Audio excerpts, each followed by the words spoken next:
अब तक आपने पढ़ा कि अनामिका को देवेंद्र जी की बोर्ड में जाता हुआ देखकर युविका उसके खिलाफ सबको भड़कने लगती है। अब आगे युविका की बात से सबका ध्यान इस तरफ चला गया और सबको लगने लगा कि वह सच ही कह रही है। मीना ने अपने आप से सोचा पक्का वह लक्ष्मी जी के होश में आने का इंतजार कर रही होगी ताकि वह मेहता परिवार में रह पाए। अगर ऐसी बात है तो अनामिका की फैमिली सचमुच रिच नहीं है। तभी बॉडीगार्ड्स को अंदर से ऑर्डर आया तो वह लोग आदमियों को वहां से भगाने लगे। सर ने कहा है कि वह किसी से आज किसी से नहीं मिलना चाहते, तो प्लीज चले जाए, यहाँ पर आसपास खड़े मत रहिए, आप लोग भीड़ क्रिएट कर रहे हैं। मगर वह लड़की अभी गई है। युविका ने जेटली मुस्कुराकर कहा, सर क्या आप हमें बताएंगे कि उस लड़की और देवेंद्र जी के बीच में क्या रिश्ता है। बॉडीगार्ड ने उसे जब मासूमियत का नाटक करते हुए देखा तो उसे बहुत डिस्कसिंग फील हुआ। वह लोग काफी सालों से सिंघानिया परिवार में काम कर रहे थे, इसलिए उन्होंने कई दो चेहरे वाले लोगों को देखा था। बॉडीगार्ड से कोई जवाब न आने पर युविका ऑकवर्ड फील करने लगी। इतने सारे लोगों से देख रहे थे तो इसलिए उसके पास कोई और रास्ता न होने पर वह बोली, सर वह लड़की मेरी बहन है। वेल अगर वह आपकी बहन है तो आप उनसे खुद पूछ लीजिएगा, बॉडीगार्ड ने जवाब दिया। मीना ने युविका को पीछे खींच लिया, मगर मिसेज परमार को ये बात की यह हरकत बिल्कुल पसंद नहीं आई थी। कई लोग चले गए मगर कई लोग अभी भी वही थे। देवेंद्र जी के बाहर आने का इंतजार कर रहे थे। थोड़ी देर बाद बोर्ड का दरवाजा खुला। अनामिका देवेंद्र जी को चलने में सपोर्ट कर रही थी, जिसे सब लोग हैरान हो गए। देवेंद्र जी बहुत खुश होकर मुस्कुराते हुए अनामिका से बात कर रहे थे और वह बस हाँ और मैं सर हिला रही थी। वह लोग एक बिल्कुल खुशहाल परिवार की तरह लग रहे थे। जो बाकी कंपनियों के हाई मेंबर्स आए थे वह एक पल के लिए हैरान हो गए और फिर जल्दी से देवेंद्र जी की तरफ भागे, मगर बॉडीगार्ड्स ने उन्हें ब्लॉक कर दिया। सर क्या आपका डिस्चार्ज हो रहे हैं? क्या सर आपके पास 5 मिनट है? मिस्टर सिंघानिया मुझे सिर्फ 1 मिनट चाहिए। मिस्टर सिंघानिया, देवेंद्र जी ने अपने पीछे सारे आदमियों को इग्नोर कर दिया और बातें करते हुए और हंसते हुए अनामिका के साथ एलिवेटर में चले गए। कैलाश जी भी बाकी हाउसकीपर के साथ सामान लेकर उनके साथ चले गए। अनामिका और मिस्टर सिंघानिया के बीच का रिलेशनशिप और कॉम्प्लिकेटेड लग रहा है। युविका जो जलन के मारे पागल हो रही थी वह मुंह बनाते हुए बोली, वह लोग इतने टाइम से अंदर थे, क्या पता वह लोग क्या कर रहे हो। मुझे तो उनका रिश्ता कुछ ठीक नहीं लग रहा है। युविका, मीना ने उसे चुप होने का इशारा किया। देवेंद्र जी के बॉडीगार्ड अभी भी यही थे, अगर उन्होंने ये बात सुन ली तो उनका पूरा परिवार प्रॉब्लम में आ सकता है। युविका घूरती हुई आंखों के साथ बॉडीगार्ड्स को देखती रही। कितना अच्छा होता कि वह देवेंद्र जी के साथ होती। 15 मिनट बाद उनकी गाड़ी एक बहुत ही खूबसूरत विला के सामने जाकर रुकी। वह देवेंद्र जी का घर था जो कम से कम 1000 स्क्वायर मीटर में बना हुआ था। वह विला पूरी तरह से यूरोपीय शैली से डिजाइन किया हुआ था और पूरी तरह से व्हाइट पेट में वह एक कैसल की तरह लग रहा था। अनु हम घर आ गए हैं, देवेंद्र जी ने खुश होकर कहा, चलो यही यार्ड में बैठते हैं, मैंने काफी तैयार करवाए हैं और स्नैक्स भी, जो तुम चाहो मैं तुरंत बनवा दूंगा। उसकी कोई जरूरत नहीं है दादाजी, अनामिका ने मुस्कुराकर प्यार से मना करते हुए कहा, मुझे और भी काम है, मैं आपके साथ अंदर नहीं आ पाऊंगी। ये सुनते ही देवेंद्र जी की एक्साइटमेंट गायब हो गई और वह बोले, तुम जा रही हो? मिस अनामिका ऑलरेडी दरवाजे तक आ गई है, आज क्यों ना आप छुट्टी ले ले। कैलाश जी को भी अनामिका काफी पसंद थी, इसलिए उसे यहाँ रहने के लिए वह मानने लगे, अंदर आ जाए, थोड़ा आराम कर लीजिए, कुछ खा लीजिए, उसके बाद जाएगा। मुझे ऑफिस में बहुत जरूरी काम है, अनामिका ने जेटली जवाब दिया, शायद अगली बार आ जाऊंगी। तुम्हारा काम कब खत्म होगा? मैं देवांश को बोलूंगा तुम्हें पिक करने के लिए। देवेंद्र जी उसे जाने तो नहीं देना चाहते थे मगर उसका काम भी नहीं रोकना चाहते थे, तो आज रात आ जाओ घर पर, देवांश के साथ हम लोग डिनर करेंगे। हाँ सर, अभी तक पूरी तरह ठीक नहीं हुए हैं, उन्हें जरूरत पड़ेगी आपके चेक करने की, कैलाश जी ने कहा और मीनिंगफुल देवेंद्र जी की तरफ देखा। आह मेरा दिल, देवेंद्र जी ने तुरंत अपनी एक्टिंग शुरू कर दी, अनु मुझे बहुत अनकंफर्टेबल फील हो रहा है, क्या तुम मुझे फिर आज रात को आकर चेक कर सकती हो, मैं मुझे यहाँ दर्द हो रहा है। अनामिका ने उनकी ओवर एक्टिंग देखी लेकिन उन्हें एक्सपोज न करने का फैसला लेते हुए मुस्कुराकर बोली, ऑल राइट, फैंटास्टिक, वैसे तुम्हें खाने में क्या पसंद है? मैं तैयार करूँ ना होगा। ये बोलकर देवेंद्र जी को एहसास हुआ कि वह कुछ ज्यादा ही एक्साइटेड हो गए, तो वह नकली खांसी खांसते हुए कमजोर आवाज में बोले, ऐसा कोई चीज है जो तुम नहीं खा सकती? मैं कुछ भी खा सकती हूँ, अनामिका ने मुस्कुराकर कहा, ज्यादा मत बनाइएगा। ओके, देवेंद्र जी एक बच्चे की तरह खुश हो गए, मैं तुम्हें अभी ऑफिस भिजवा देता हूँ, तुम काम के बाद देवांश के साथ यहाँ आ जाना। ओके, अनामिका के जाने के बाद देवेंद्र जी ने तुरंत कैलाश से मुस्कुराकर पूछा, वैसे मेरी एक्टिंग कैसी थी? कैलाश जी ने हंसते हुए कहा, थोड़ी सी ज्यादा हो गई सर। सचमुच। देवेंद्र जी ने गाड़ी को जाते हुए देखा और बोले, अगली बार मैं एक्टिंग पर थोड़ा ज्यादा ध्यान दूंगा। वही घर के अंदर जाते हुए उन्होंने देवांश का नंबर डायल किया और सख्त आवाज में बोले, मुझे कोई फर्क नहीं पड़ता कि आज तुम्हें कितना अर्जेंट काम है या फिर क्या करना है। तुम्हें आज काम के बाद अनु को पिकअप करना है और हमारे घर पर डिनर के लिए आना है। ओके। देवेंद्र जी ने उम्मीद नहीं की थी कि देवांश इतनी जल्दी बिना किसी हिचकिचाहट के मान जाएगा। देवेंद्र जी कंफ्यूज हो गया, क्या देवांश इतनी जल्दी मान गया या फिर उन्होंने कुछ गलत सुना। मैं तुम्हें फोन कर रहा हूँ, अनु को बिल्कुल परेशान मत करना, वह अपना काम 6 बजे खत्म करेगी। दूसरी तरफ से देवांश की आवाज आई, तो हम आपके घर 7 बजे पहुंच जाएंगे। दूसरे शब्दों में कहा जाए तो वह 7 बजे तक खाना तैयार करने के लिए बोल रहा था। देवेंद्र जी फिर कंफ्यूज हो गए। वह अपना सर खुजा रहे थे, क्या उन्होंने सही सुना है या फिर उनके कान खराब हो गए हैं।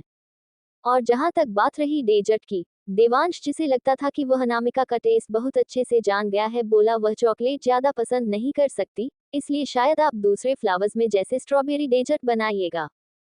फोन कट होने के बाद देवेंद्र जी अभी भी धर्म संकट में थे। उनका पोता बिल्कुल एक मिस्ट्री बॉक्स की तरह है, जिसमें से क्या निकलेगा किसी को नहीं पता।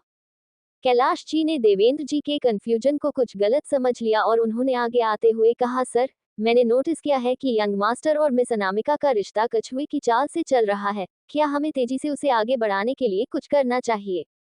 क्या तुम्हारे पास कोई आइडिया है? देवेंद्र जी सुनने के लिए बिल्कुल तैयार थे। कैलाश जी ने अपनी स्कीम तुरंत उन्हें बताई और उनकी बात सुनकर देवेंद्र जी के चेहरे पर बड़ी से स्माइल देखकर उन्होंने हंसते हुए कहा, ऑलराइट, मैं ऑलरेडी रूम तैयार करवा देता हूँ। वहीं दूसरी तरफ अनामिका एलिवेटर से अपने ऑफिस के टॉप फ्लोर पर पहुंची तो उसे अपना असिस्टेंट ईश्वर ऑफिस डोर के कुछ दूरी पर इंतजार करता हुआ दिखाई दिया। मैम, उसे देखते ही ईश्वर तुरंत सामने आया और बोला, आप फाइनली आ गई। किशोर सर कब से आपका इंतजार कर रहे हैं और आपके बारे में पूछ रहे हैं। अनामिका ने एक आईब्रो उठाए, जैसे उसका मतलब है कि वह उसे नहीं जानती। वह यहाँ के आपके आने से पहले की हेड थे, जिन्हें हेडक्वार्टर से भेजा गया था। तो फिर मैंने उन्हें पुरानी मीटिंग में क्यों नहीं देखा?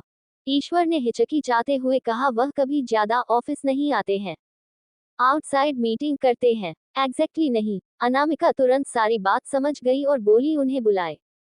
यस। ईश्वर जाने ही वाला था, तभी अनामिका ने उसे रोकते हुए पूछा, क्या उन्हें पर्सनल इनविटेशन की जरूरत पड़ेगी? अगर मैंने उन्हें सिर्फ कॉल किया या फिर मैसेज भेजा तो वह गुस्से में बहुत तमाशा करेंगे। रियली? चलो फिर देखते हैं कि वह तमाशा कैसे खड़ा करते हैं। थोड़ी ही देर बाद एक मिडिल एज इंसान जो लगभग 40-45 साल का होगा, वह आया। वह थोड़ा सा मोटा था और गोल चेहरा। वह ऑफिस के दरवाजे पर आया और बिना किसी हिचकिचाहट के ईश्वर को डांटना लगा, ओ तो लगता है कि अब नहीं बॉस आ गई है तो पुराने वाले की कोई इज्जत ही नहीं रही गई है तुम लोगों की नजरों में। सर, वह एक टेम्पररी सिचुएशन थी, जब आप बॉस थे और हमें आपका पर्सनल काम करना पड़ता था। आई एम रियली सॉरी, मगर मैं अब आपको पर्सनली बुलाने नहीं जा सकता, ईश्वर ने जवाब दिया।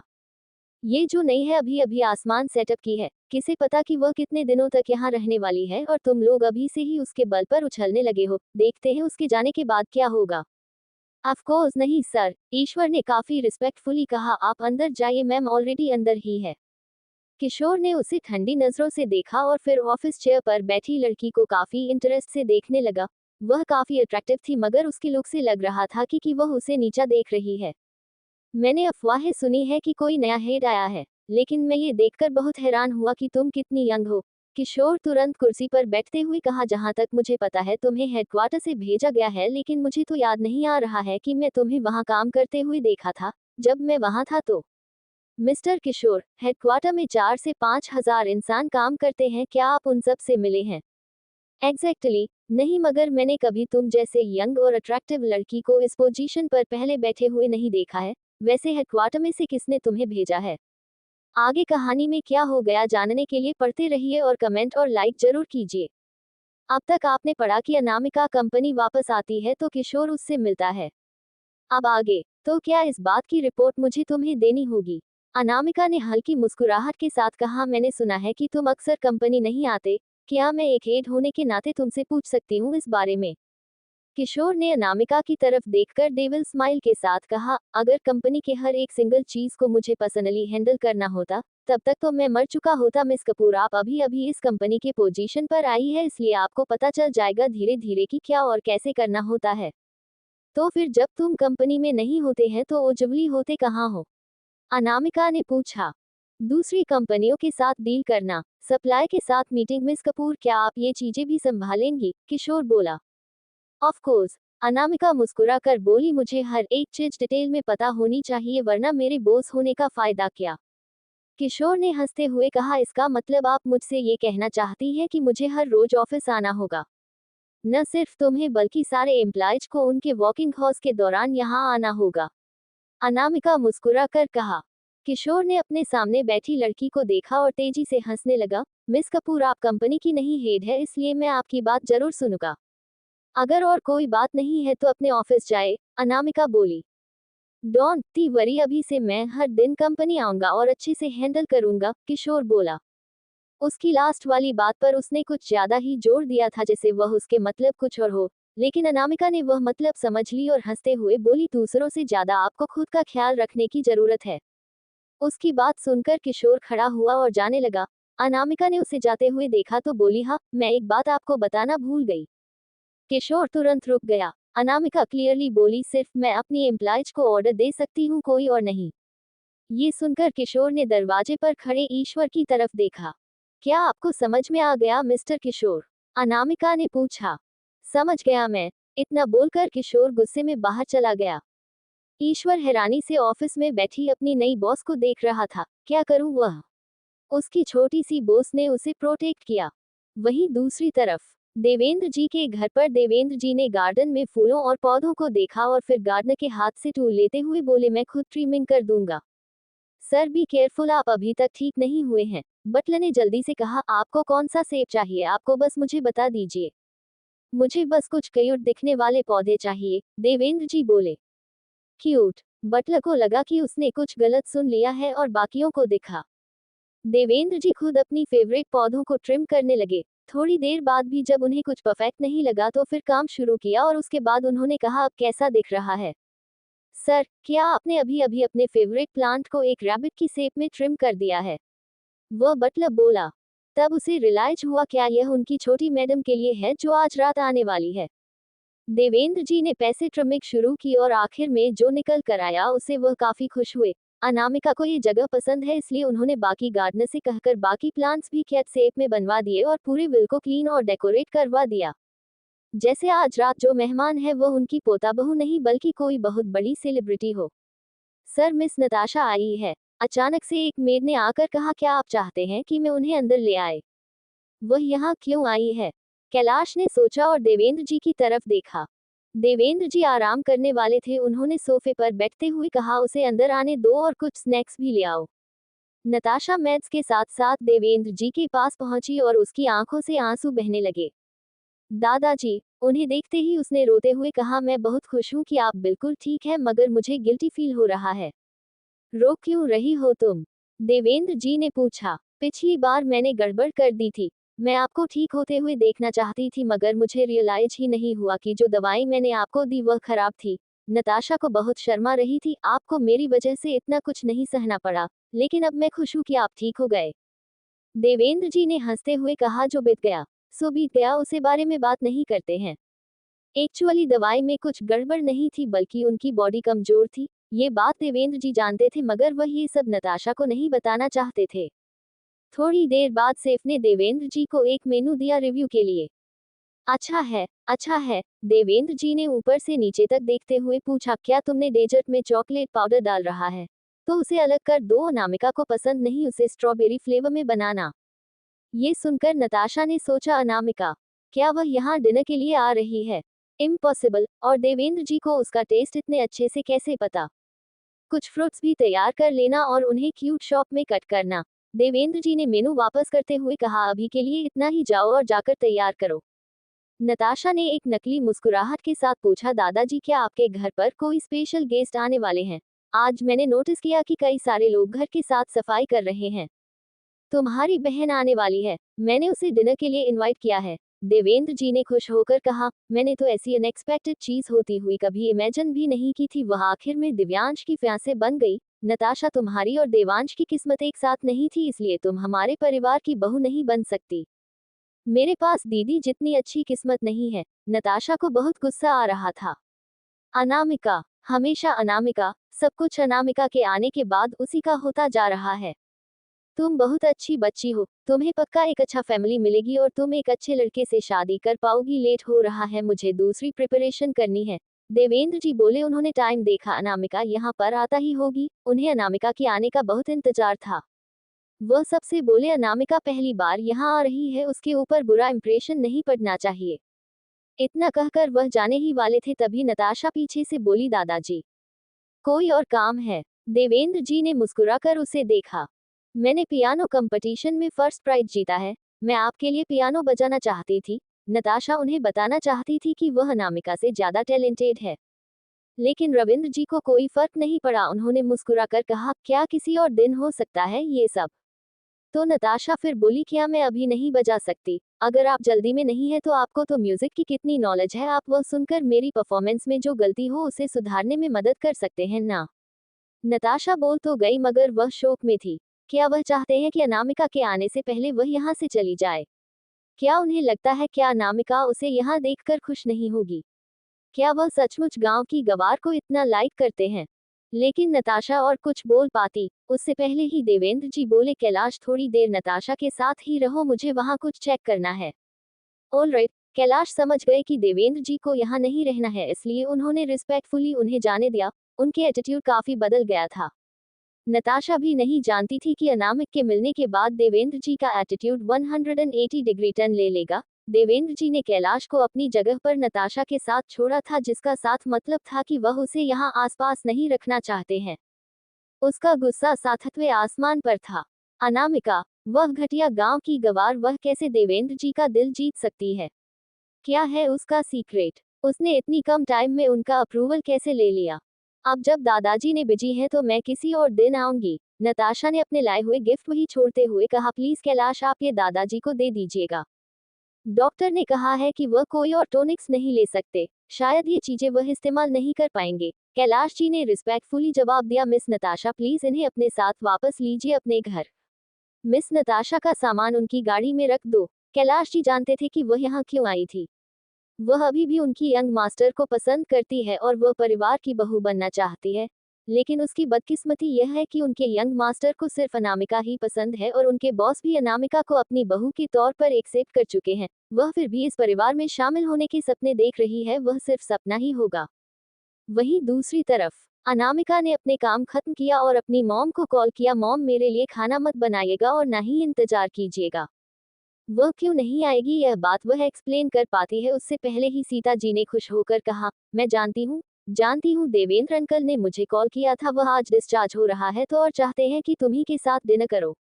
अनामिका हैरान हो गई कि दादाजी ने पर्सनली इतने छोटे से मामले के लिए उसकी मॉम को कॉल किया, मगर वह खुश थी। मैंने उनसे सुना कि तुमने एक बार उनकी जान बचाई थी। भले ही उन्होंने डिटेल नहीं बताए हो, मगर वह लगातार फोन कॉल पर 10 मिनट तुम्हारी तारीफें करते रहे थे। वह बहुत खुश थे अपनी होने वाली ग्रैंडडॉटर इन लॉ से, सीता जी आगे बोली। अनामिका हैरान हो गई कि दादाजी ने यह बात उसकी मॉम को भी बता दी, लेकिन खुशी की बात यह थी कि उन्होंने डिटेल्स नहीं बताई। अनु, मॉम को तुमने बताया क्यों नहीं कि तुमने उनकी जान बचाई थी? तुम बहुत अमेजिंग हो, सीता जी बोली। सीता जी बहुत खुश थी, मगर हमेशा उन्हें लगता था कि मेहता परिवार उनकी बेटी ने बहुत कुछ सहा है। उनके पास 18 सालों तक इतनी वंडरफुल, ओबीडियंट और सेंसिबल बच्ची थी, लेकिन उन्होंने उसकी कदर नहीं की और उसे जल्द से जल्द घर से भगाने के लिए मिसिंग पर्सन वेबसाइट पर उसके फोटो डाल दी। अनबिलीवेबल। अच्छा टाइम बिताना, सीता जी ने और कुछ बातें कही और फिर कॉल कट कर दिया। नताशा जो अभी अभी घर आई थी, उसने भी यह सुना और शौक में पूछा, क्या मेरी दीदी ने दादाजी की जान बचाई? हाँ, मैंने खुद ये देवेंद्र अंकल से ही सुना है। मुझे तो भरोसा ही नहीं हो रहा है कि अनामिका ने यह बात हमें बताई भी नहीं। सीता जी को अपनी बेटी जितना वह जान रही थी उतना पसंद आ रही थी, वह हर तरीके से बिल्कुल परफेक्ट थी। नताशा ने मन ही मन सोचा, शायद अनामिका देवेंद्र जी के बीमार होने पर वहां से गुजर रही होगी और उन्हें सीपीआर से बचा लिया होगा, तो इस तरह उसने उनका दिल जीत है। उसे सीपीआर भी पता है, लेकिन ये कोई बड़ी बात नहीं है, उसे किताब से सीखा जा सकता है। कितनी बुरी बात है कि उसे मौका नहीं मिला ये करने का। अगर उसके पास मौका होता है तो देवेंद्र जी उस लड़की को इतना पसंद नहीं करते। वहीं दूसरी तरफ देवेंद्र जी कब से दरवाजे पर टहले जा रहे थे। फाइनली उन्हें दूर जाने पहचाने लोग आते हुए दिखाई दिए। गाड़ी से बाहर आने के बाद देवांश ने अनामिका का हाथ पकड़ा हुआ था, जिसे देखकर देवेंद्र जी के चेहरे पर बड़ी सी मुस्कुराहट आ गई और बोले, अनु तुम आ गई। क्या तुम काम से थक गई हो? क्या तुम्हें बहुत मेहनत करनी पड़ती है? अंदर आओ। आगे कहानी में क्या होगा जानने के लिए पढ़ते रहिए और कमेंट और लाइक जरूर कीजिए।